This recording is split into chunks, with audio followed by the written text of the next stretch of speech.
Most home gardeners are losing serious money at the grocery store, not because they lack space, not because they lack time, but because they are growing the wrong things entirely.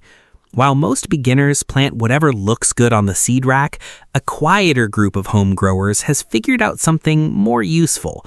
They identified the specific foods draining their grocery budget week after week and replaced them with containers producing the exact same thing at almost zero ongoing cost. 10 specific crops. Some fit in a windowsill box, some in a single 15-gallon pot, and the savings show up on the receipt within the first season. Today, I am ranking all 10. Some are obvious, some will catch you off guard. One is a crop most households throw away every week without realizing it can regrow itself indefinitely. And one, the last one, is quietly the highest value food plant most home gardeners never think to grow. Do not skip ahead.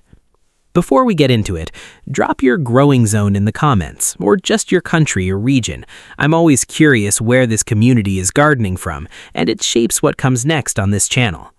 Let's break this down, starting with the one most people completely underestimate. Number 1, lettuce, the crop that exposes the grocery store's most reliable trick. The average household spends somewhere between $150 and $260 per year on bagged salad mix, a product that is 60% water, engineered to look fresh long enough to make it home, and designed to turn 3 days later. That is not a food purchase. That is a subscription nobody agreed to sign up for. Lettuce matures in 30 to 45 days, grows in anything with drainage, and responds to cut and come again harvesting. Trim the outer leaves, weave the center, and the same plant keeps producing week after week without replanting. One seed packet supplies a household with fresh greens for an entire season. The store version expires. The garden version just keeps growing. Number 2, basil, the most overpriced item in the produce section and the easiest fix. Gram for gram, fresh basil is one of the most expensive food items in any grocery store. A bunch that barely covers your palm costs $2 to $4, lasts 36 hours on the counter, and quietly costs a regular buyer up to $200 a year. Basil wants a warm windowsill, consistent water, and decent light.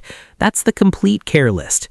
Pinch the flower heads as they emerge, and the plant produces dense, continuous leaves for months from a single pot that costs less to start than 2 store bunches. Parsley, chives, oregano, mint, the same logic runs across the entire herb shelf. Once you grow your own, the plastic-wrapped grocery version becomes genuinely difficult to justify. The next crop on this list operates on a completely different model. You might already have everything you need in your kitchen right now. Number 3, green onions, the crop you've been throwing away every single week. This is the one that usually makes people pause, because once you see it, you can't unsee it. The white root end of a green onion, the part that goes straight into the bin, is still alive. Drop it in a glass of water on a windowsill, and within 3 to 5 days, fresh green tops start growing back. You cut them, they grow back again and again.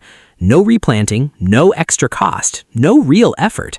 Move those same roots into a small pot of soil, and the regrowth becomes even stronger. Longer tops, better flavor, more consistent over time.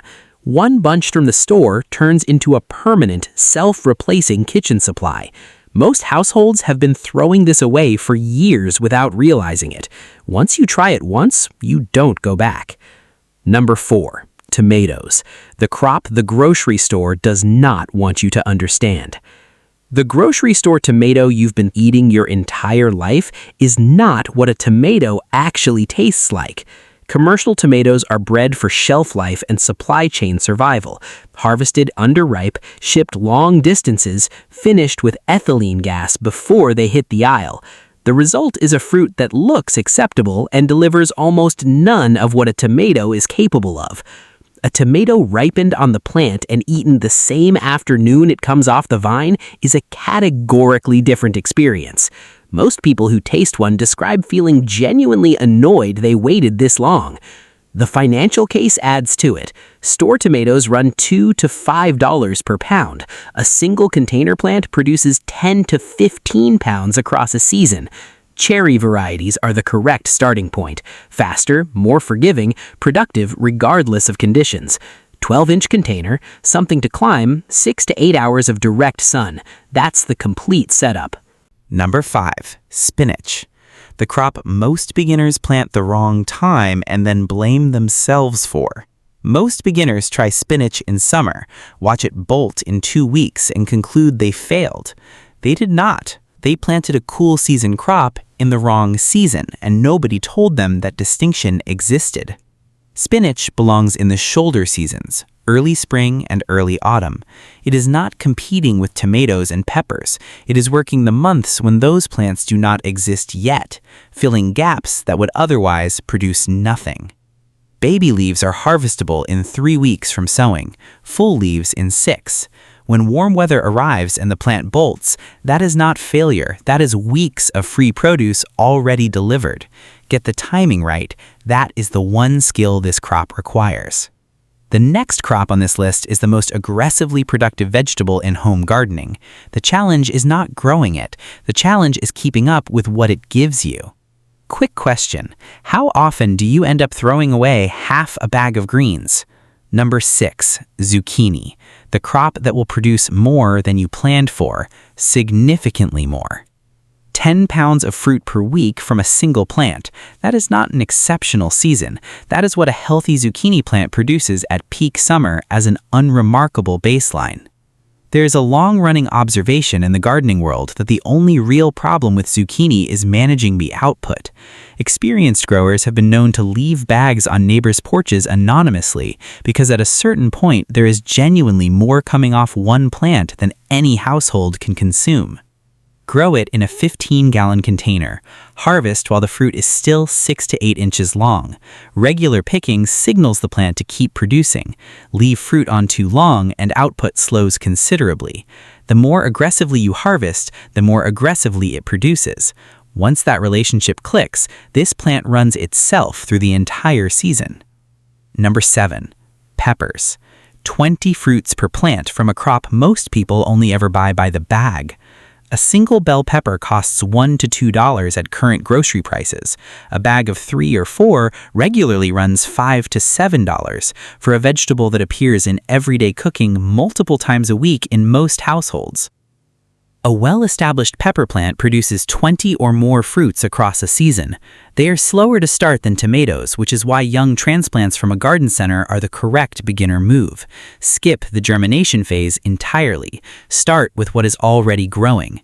Once settled, peppers tolerate dry spells better than most crops, require minimal attention, and produce well into autumn as long as temperatures hold. Good container, strong drainage, your sunniest spot.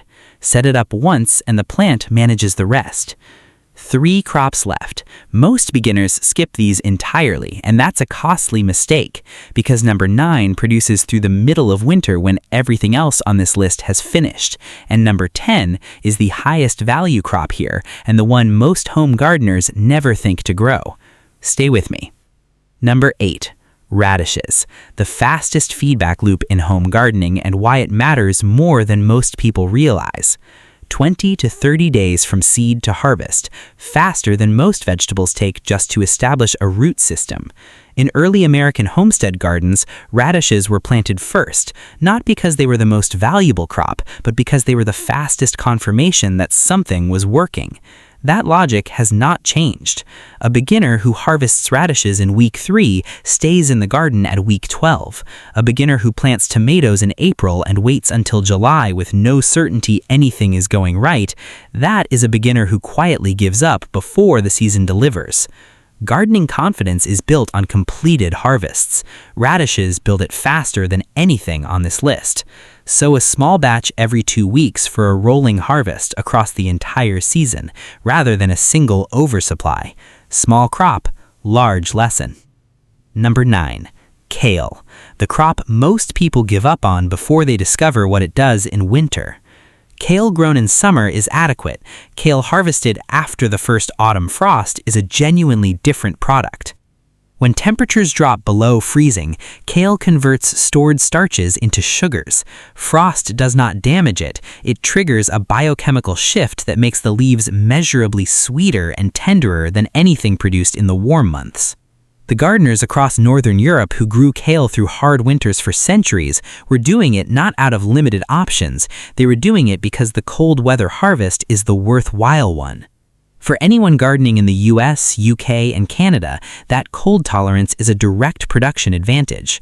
When every other crop on this list has finished, kale is still producing. A single established plant delivers continuously for over a year. Cut the lower leaves and the plant pushes new growth from the center without any replanting effort. The store version lasts a week. The garden version outlasts the entire season and keeps going into the next one. Number 10. Garlic, the most underestimated food plant in home gardening and the highest value one on this list. 1 clove planted produces 1 complete bulb. 10 cloves yield 10 bulbs. The return is direct, proportional, and nearly lossless.